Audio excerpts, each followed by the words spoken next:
तर भारतात इंधनाचा पुरेसा साठा आहे। 10 ते 12 दिवसात परिस्थिती सुधारेल। सरकारला लिटर मागे 50 रुपयांचा फटका बसतो। अली दारूवाला यांची ही माहिती। सरकारला फटका बसू नये यासाठी पेट्रोल पंप चालकांकडून ॲडव्हान्स मागितला जात आहे। मात्र ज्यांनी ॲडव्हान्स पैसे दिले नाहीत त्यांचे केवळ पेट्रोल पंप बंद ठेवण्यात आले आहे। याबाबत ऑल इंडिया पेट्रोल पंप असोसिएशनचे प्रवक्ता अली दारूवाला यांच्याशी संवाद साधला आमचे प्रतिनिधी रोहन कदम यांनी।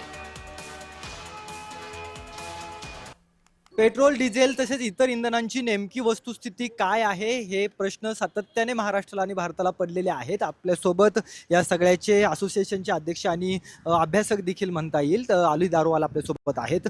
नेमकी काय सध्याची परिस्थिती आहे, किती दिवस हा सगळा गोंधळ चालू शकतो, कारण का लोक संभ्रमात आहेत?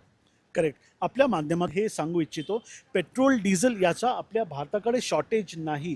पेट्रोल आणि डिझेल आपल्याकडे सरप्लस स्टॉक आहे। आपल्या देशाकडे भरपूर स्टॉक आहे। आणि मी एक गोष्ट तुम्हाला सांगू इच्छितो, आणि मी इथं भारतीय जनता पार्टीचा प्रवक्ता आहे, त्या अनुषंगाने मी तुम्हाला सांगू इच्छितो का पेट्रोल आणि डिझेलवरती एक पैसा सुद्धा दर वाढणार नाही।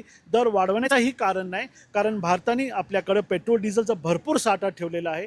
आज 12:25 इराणचे परराष्ट्र मंत्री त्यांनी 5 देशांना ते स्ट्रेट ऑफ हॉर्मझ ज्याला म्हणतात तिथनं जहाज येण्याची परवानगी दिली।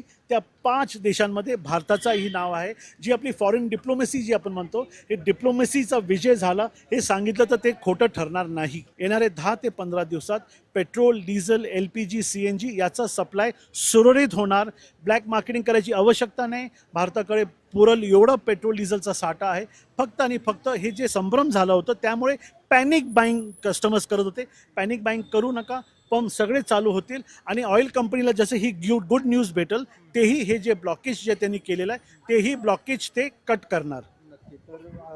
पॅनिक होऊ नका, घाबरू नका अशा प्रकारची माहिती यांनी दिलेली आहे। 10 ते 12 दिवसांमध्ये पुन्हा सुरळीत जे आहे ते सगळं इंधन मिळेल अशा प्रकारचं म्हणणं देखील अली दारूवाला यांनी मांडलेलं पाहायला मिळत आहे।